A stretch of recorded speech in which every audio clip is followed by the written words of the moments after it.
ただ一人迷い込む旅の中で心だけさまよって立ち尽くしたでも今は遠くまで歩き出せるそう君とこの道で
いつからかこの村では豊かに実った麦の穂が風になびくのを狼が走るというようになった。風で倒れた麦穂は狼に踏まれた。不作の時は狼に食われた。初めは何もなかった。あったのはぬくもりだけ。そして約束が結ばれた。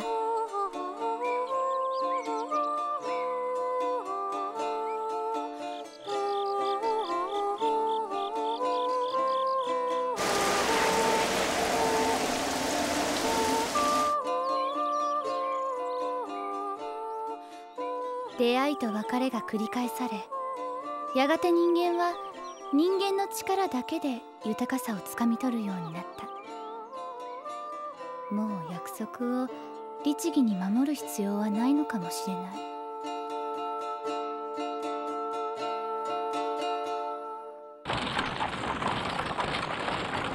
い。いい加減田舎道も飽きてきたな。なあ、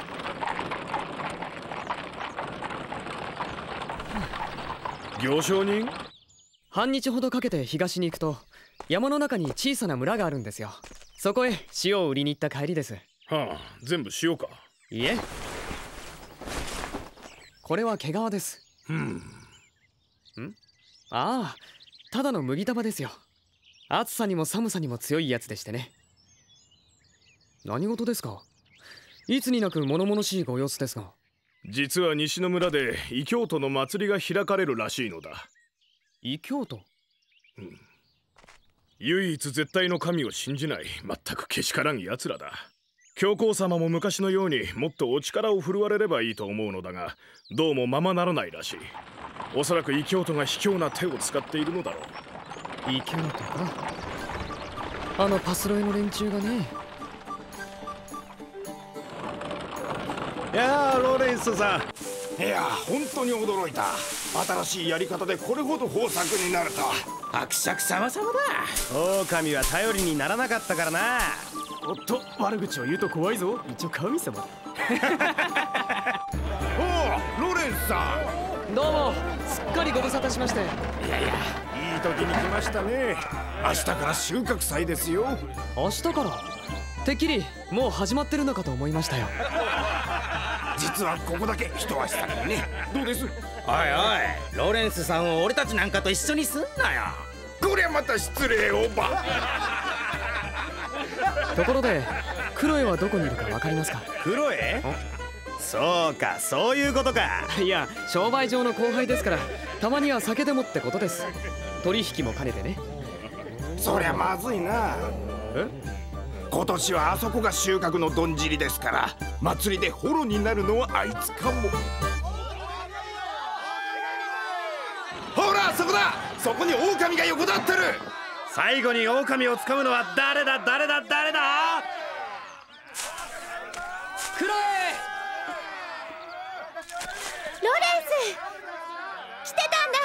よそ見してるとホロが逃げるぞ。最後の一束だ。欲張りが麦を隠してないか。よく確かめろ、ホロが逃げるぞ。狼を掴んだのは誰だ誰だ。クロエだクロエだクロエだ。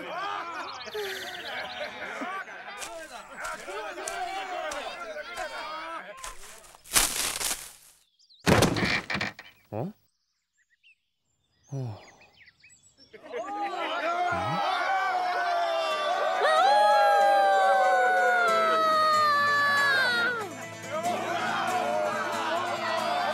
狼ホロが現れた。捕まえろ捕まえろ。そっちへ行ったぞ。ローレンスさん、捕まえてくれ。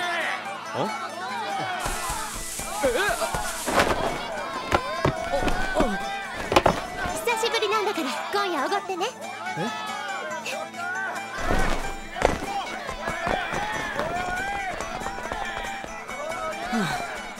何が今夜おごってだ。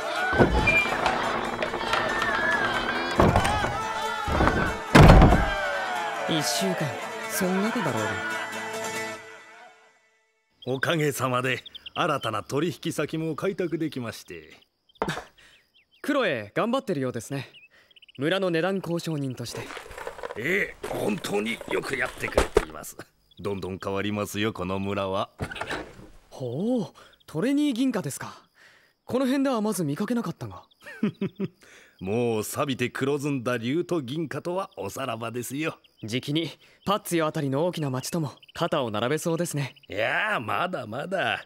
しかし何もかも新しいご領主様エーレン・ドット伯爵のおかげですわい。もう狼に祈りを捧げる必要もない。人間様の力で日照りや嵐にも負けないようになって、今にトレニー銀貨どころかリュミオーネ金貨でいっぱいにしたいもんですな。その説はどうぞ。変わらぬご愛好。